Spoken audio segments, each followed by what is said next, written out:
কাৰ্বি আংলঙত সৌন্দৰ্য বুটলিবলৈ গৈ তাৰেই নৰপিশাচৰ হাতত নিহত হোৱা দুই প্ৰতিভাৱান শিল্পী নীলোৎপল দাস আৰু অভিজিত নাথৰ সোঁৱৰণত মই পুনম নাথে এটি সৰু কবিতা সকলোৰে মাজলৈ আগবঢ়াই দিলোঁ।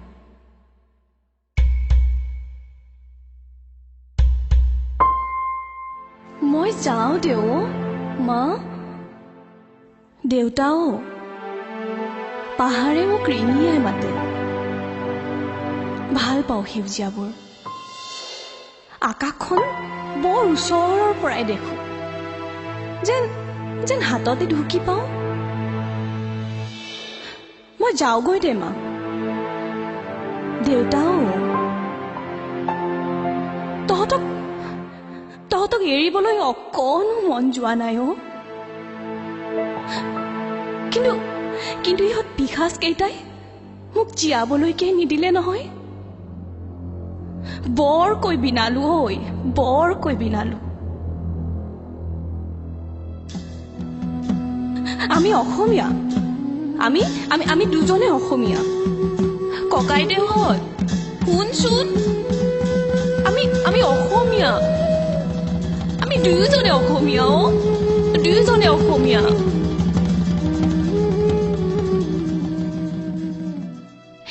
সেই সৰুতে যে তহঁতে শিকাইছিলি, তেনেকৈ তহঁতৰ নামবোৰো আমি চিঞৰি চিঞৰি কলো। নাই, নুশুনিলে। এবাৰ ভাবিলো গগনাটো বজাই দিওঁ নেকি, চিনাকি বিহুৰ কলি এটি গুণগুণাই দিওঁৱেই নেকি। নোৱাৰিলো, কাৰণ সিহঁতৰ কোবত মোৰ উঠ ফাটি গৈছিল মা। হাতত তেজে কৰাল মাৰিছিল, বান্ধি থোৱা আছিল নহয় আমাৰ দুহাত।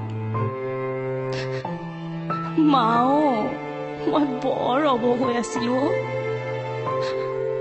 বৰকৈ চিঞৰিছিলো, মই অসমীয়া, আমি দুয়োজনে অসমীয়া।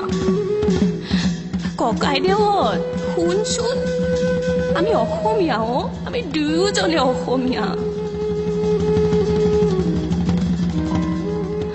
না, নুশুনিলে, নুবুজিলেও। কিয় জানো, সিহঁতেওচোন আমাৰ দৰে অসমীয়াই কৈ আছিল। তথাপি কিয় জানো নুবুজিলে।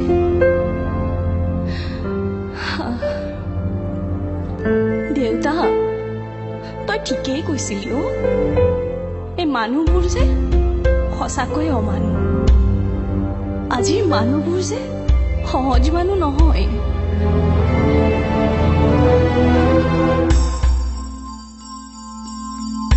মই ভবাৰ দৰেতো একদমেই নহয়।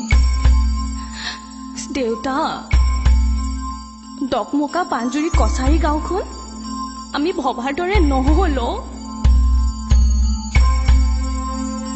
প্ৰকৃতিৰ ৰাণী কাৰ্বি আংলঙত সেউজীয়া নাথাকে।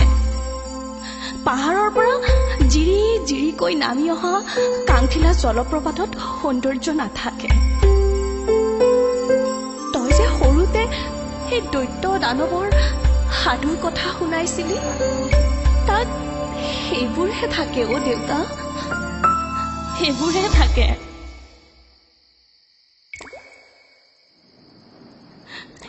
সেইবোৰ মানুহ নহয় মাও। অ' মা, মোৰ যোৱাৰ সময় হ'ল অ' মা। ভগৱানক বৰকৈ মিনতি কৰিলো শেষবাৰৰ বাবে। এই পিশাচবোৰৰ সন্মুখত ঈশ্বৰে চাগে হাৰ মানিলে মা, ঈশ্বৰে চাগে হাৰ মানিলে। শুনচোন মাও, মই যাওঁগৈ দে, আৰু নোৱাৰো একো কবলৈ। ইহঁতকেইটাৰ কোবত মই আজি বৰ ক্লান্ত। যেনেদৰে স্কুলৰ পৰা আহি ভাগৰুৱা হৈ পৰিছিলো, তাতকৈ বেছি ক্লান্ত মা। শুই দিওঁ দে চিৰকাললৈ। তই দুখ নকৰিবি কিন্তু কেতিয়াও মোৰ বাবে।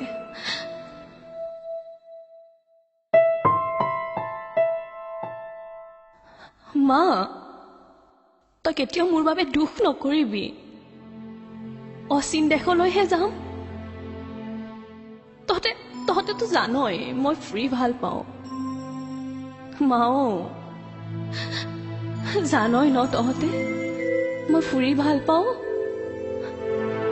বৰ ভাল পাওঁ মা মই যাওঁগৈ দে মই যাওঁগৈ